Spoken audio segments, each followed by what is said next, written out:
Olá, meus caros alunos, dando continuidade à aula sobre Conte Durkheim, vamos fazer a correção, de algumas atividades aí que foram propostas para vocês. A questão número 1 está dizendo: o lema da bandeira do Brasil, Ordem e Progresso, indica a forte influência do positivismo na formação política do Estado brasileiro. Assinale a alternativa que apresenta ideias contidas nesse lema. A letra A traz: crença na resolução dos conflitos sociais por meio do estímulo à coesão social e à evolução natural da nação. Aqui nós temos a nossa resposta, já logo de cara. Porque para que houvesse uma ordem na sociedade, não poderia ter conflitos sociais. Então, esses conflitos deveriam ser resolvidos, por meio da coesão social, ou seja, da união, das pessoas, que todas elas trabalhassem em prol, de algo em comum. E só a partir disso, nós teríamos um progresso, uma evolução natural aí da nação. É uma linha, de evolução. E essa ideia é o que Comte pega de Charles Darwin, da evolução das espécies aplicada às sociedades, que as sociedades vão evoluir naturalmente, passar por estágios, até chegar ao positivo, ao positivismo, que é o último estágio, aquele que o sociólogo, vai dizer que é guiado pela razão. A número 2 aí, uma questão do Enem de 2016, traz um texto de Durkheim, falando sobre as preocupações, de fazer generalizações, desculpa, e traz a pergunta aqui, ó. O texto expressa o esforço de Émile Durkheim em construir uma sociologia com base na a vinculação com a filosofia como saber unificado. Não.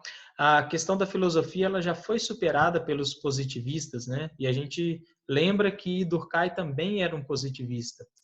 Comte nos 3 estágios, da sociedade, traz a filosofia lá dentro da metafísica, é o segundo estágio, é superior ao estágio teológico, das explicações por meios religiosos, míticos, mas está abaixo do saber científico. Tá? Então, não é essa a preocupação da sociologia de Durkheim. A letra B. Reunião das percepções intuitivas para demonstração? Também não, porque a intuição ela nos leva ao engano. Tá? Então, nada de intuição para trabalhar com as ciências sociais. E nenhuma ciência, na verdade. Formulação de hipóteses subjetivas sobre a vida social? Também não. O sociólogo ele deve ser objetivo com relação ao objeto de estudo que ele vai trabalhar, e não ser subjetivo. Pelo menos essa era a visão de Durkheim. Hoje em dia a gente vê que não é bem assim que funciona. Adesão aos padrões de investigação típicos das ciências naturais?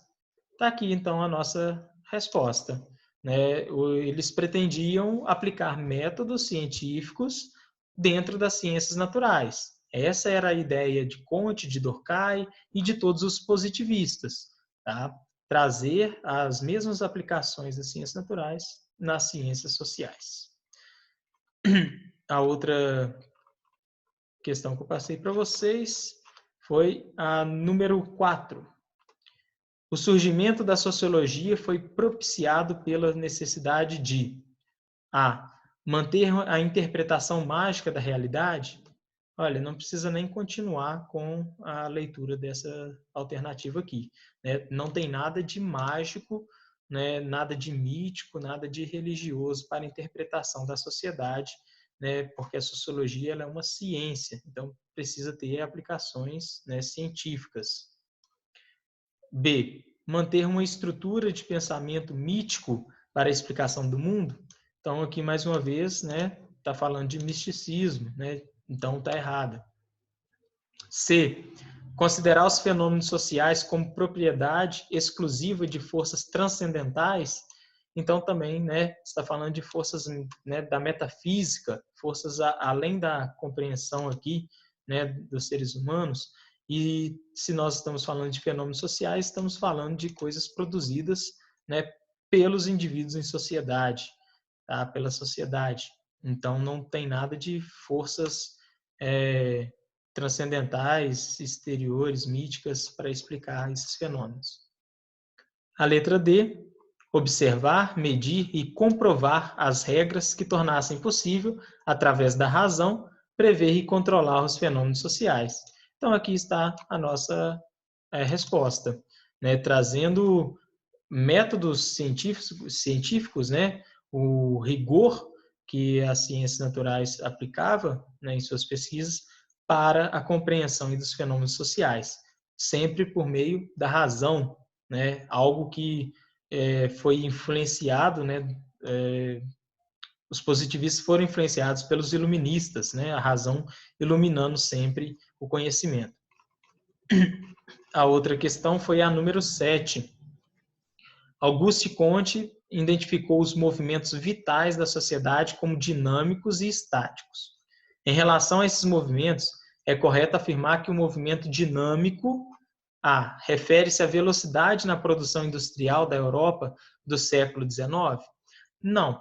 Se estivesse falando as consequências que a velocidade da produção teve nas relações sociais, né, relações trabalhistas, de acumulação de capital, aí estaria correta. Tá? Mas como está falando do fato em si, da velocidade, não é a resposta correta. Lembre-se que a sociologia ela está preocupada na concepção, né, do fato, nas consequências do fato, e não o fato em si. B. Representa mudanças nos modos de vida em sociedade para formas mais complexas?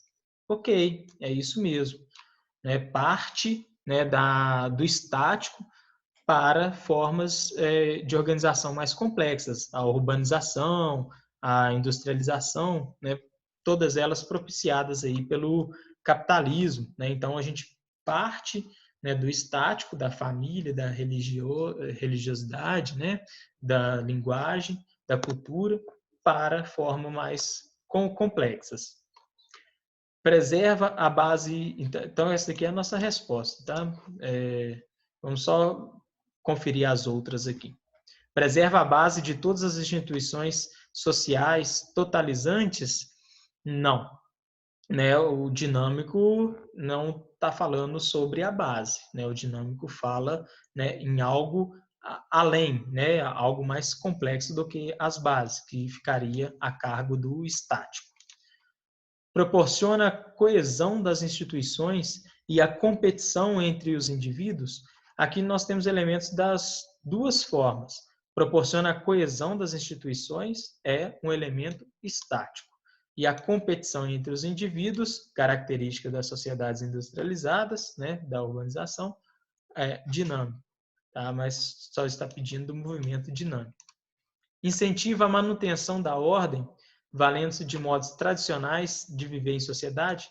Aqui está apenas, né, o princípio estático, tá? Que é a base da sociedade ali, né, dos valores tradicionais dentro de uma sociedade.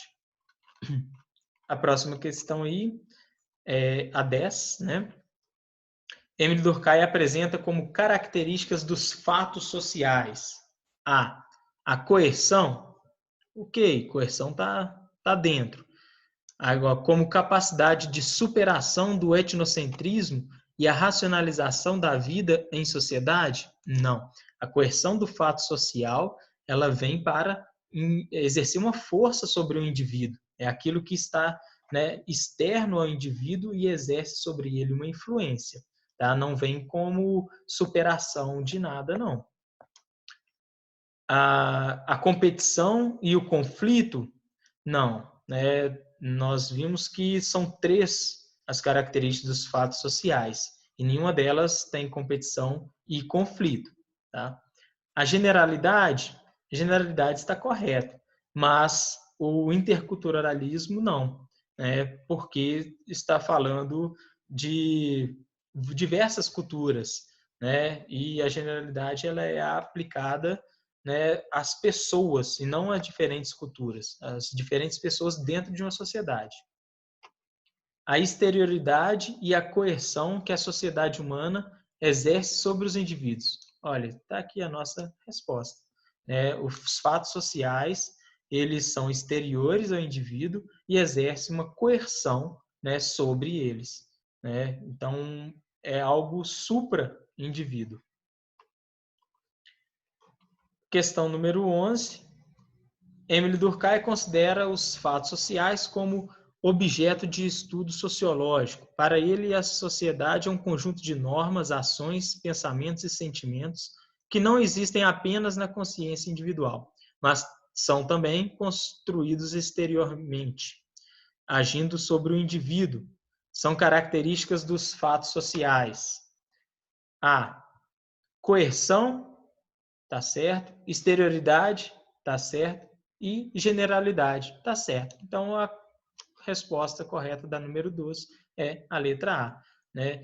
É aquilo que é exterior ao indivíduo, aquilo que exerce uma força sobre ele, e a generalidade. Praticamente todos os indivíduos dentro da sociedade vão sofrer, né, a força desses fatos sociais, que é a religião, os partidos políticos, a escola, né, tudo isso é um fato social para Durkheim. Bom, espero que tenha tirado um pouquinho da dúvida de vocês. Com relação às outras questões, em outro momento a gente corrige. E qualquer dúvida vocês podem estar me mandando aí no WhatsApp, né, perguntando aí que a gente fará o melhor aí para estar solucionando, né, as dúvidas de todo mundo, tá bom? Fique com Deus aí, abraço.